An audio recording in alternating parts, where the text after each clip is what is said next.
Hello, everyone, and welcome to the supplies request training. Well, fairly another glorified name for how do I order supplies? Well, here it is. This is a Google form that we have created for you. If you're new, welcome again. If you haven't been welcomed enough throughout the training, we're glad that you're here. And if you're a current employee, well, here's how we order supplies. Sorry that it hasn't been brought to your attention ahead of time, but this is how we do it. So, if you don't know how to get here, you should ask for the link. Now, if you are new, you should have already been provided this link. If not, shame on the local IT professionals. That's yours truly who's talking to you right now. And if you're a current employee and you still haven't gotten the link, go ahead and ask us as well, and we'll get that over to you. Now, once you have the link, all you have to do is either click on it if it's clickable, and if not, just go ahead and copy and paste it in Google or Internet Explorer, somewhere along those lines. Ideally, you do want to be using a Google platform because this is a Google form, I guess, for the best interface and whatnot, but I don't think Internet browser has anything to do with it in terms of that. So, anywho. Once you're here at this page, so you'll copy and paste it or click on it into Google. And then from there, you'll be taken to this page. And this is where we order supplies. So just breaking this down, first we're going to need your name.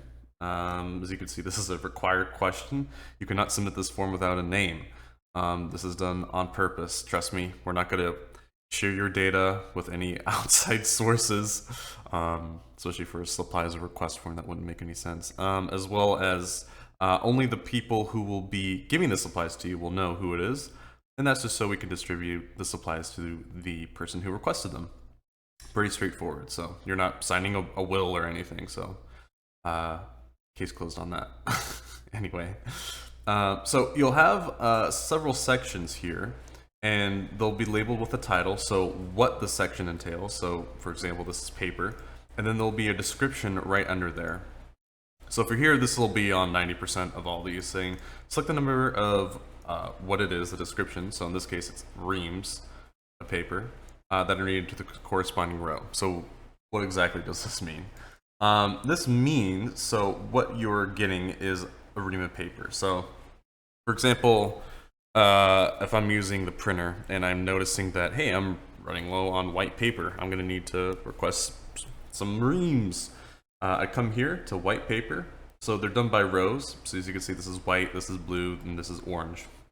Now, say if I wanted 2 reams of white paper, all I would go is just on this row and then click just the number 2 right there. So the vertical rows here are just the number. And then the horizontal rows are just the what. It's not rocket science, I assume you'll get this. And say, for instance, if I wanted 3 orange paper, I'd go to the orange row and click on 3. Pretty self-explanatory. Now, if you did mess up and say, no, I actually wanted green paper, not the orange one, and I can't really deselect this. Well, I guess you can. I guess they updated that. Wow, good for Google. Well, I guess that's what you do, is you'll just go ahead and click on there, and then just select the proper one. Before, you had to come down here to clear section. So say if you got lost for whatever reason, you were like, okay, I want to make that disappear and be a magician. You just click on clear selection right there, and that'll make everything go away here. But if you wanted to just deselect an individual one, looks like you could just click it once and click it again to get rid of it. We have the folder compiling section, right? So you have anywhere from paper clips to binder clips, rubber bands, and staples, as well as folders. Now, I know not everyone's going to be working with folders, but just in case if you do need some, they're right here. Moving on to mailing, just some clarification on this part. NGLF envelopes. Envelopes. I sound like I'm from the Swiss Alps. No, for the NGLF envelopes by the box.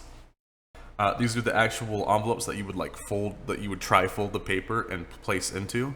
You guys know what I'm talking about. It's the small letterhead envelopes that have our logo and the top left. Yeah, those are the ones. You know what I'm talking about. The priority mail. Remember, these are those red legal envelopes that we'll send, that we mainly send forms and stuff in to clients or to the government. And then we have the express ones, which obviously are the express and those are the blue ones. And now, as you can see, right here we'll have the quantity of each of these envelopes. So for the priority mail envelopes, you can have one set of 20 or two sets of 20, aka 40. So if you needed a lot, this is where you would go to do that. And then for express, we only do by 10 because we don't usually do express that often. Just on a need-to-know basis. And that's the mailing, so just some clarification on there. You have the highlighters, anywhere from yellow to pink to green to blue. You can request only one or two at a time because the ones that we get should be lasting quite a while. And then here's the miscellaneous section for anything else that you would need, like photo bags for the passport sized photos, any fingerprint ink to batteries, you name it, it's on here. And of course, if it's specified, as you saw with the envelopes up here, like for the 20 and 10, the quantities are set in the parentheses down here as well. So if you requested AAA batteries, these aren't individual batteries, or these are AA, not AAA, but I guess same thing in this instance. You'd be requesting a box. So if you're realizing that you're using a lot of batteries, then you can select multiple ones here, and just know that they're by box. And usually with AA and AAA, they're by sets of anywhere from 4 to 6 a box. So just keep that in mind when ordering batteries. Photo bags, as you can see, they come in a quantity of 5. So if you needed 10 photo bags, just simple math, 5 times 2 sets would get you that 10. All right, and last but not least, moving on to the printer. Now, if you don't need anything printer related, these aren't questions that need to be answered, so you can just skip down to other and submit. But if you do need printer stuff, there's 2 options here. There is toner and drum, and you can select these both if you need both, or just one if you need one or the other. And then down here, you'll see what kind of printer that is. So you'll need to look on your printer. You'll need to do some Sherlock Holmesing just to see what kind of model that you have. Now, if you have a brother, which you most likely do, what you'll do is there is a description right here. All you have to do is look where that screen is, and the model number should be right above it. So it'll be MFC-L27 something, or MFC-78 or 70 something. So something along these lines right here. That'll be the model number for that. Now, if you have a Xerox, it'll be blatantly obvious if you do or you don't. The Xerox printers are the ones that are the matte white color with like some hints and shades of blue. And it'll say Xerox in like big red letters on the front of the printer. And the ones that we have in the office are 6027. I don't think we have any other Xerox printers at people's desks that are anything else aside from this model number. But if it is, it'll be right on the front cover. And if there's anything else here on this list that wasn't covered or something that you need, there is an other section down here that you can write on what you need. So I guess for instance, free drinks, because why not? Don't put that.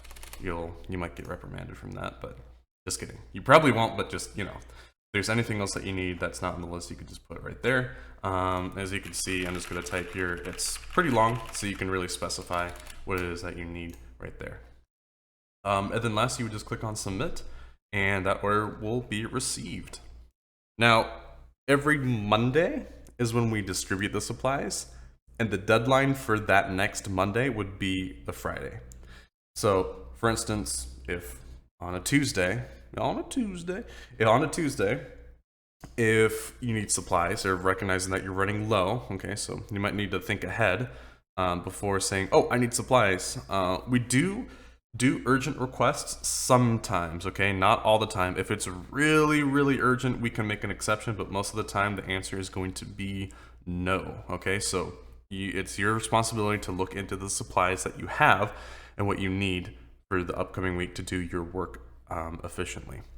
So let's say, for instance, let's go back to the AAA battery example.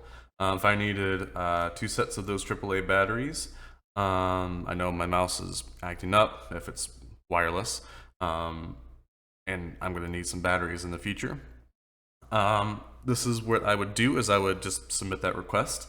The deadline is that coming Friday at 5 p.m. That's the last time that you can submit that request before it will fulfill on Monday. Okay, so after 5 p.m. on Friday, that whole week that you had to request for supplies is going to be closed now, and then that Monday it will be distributed.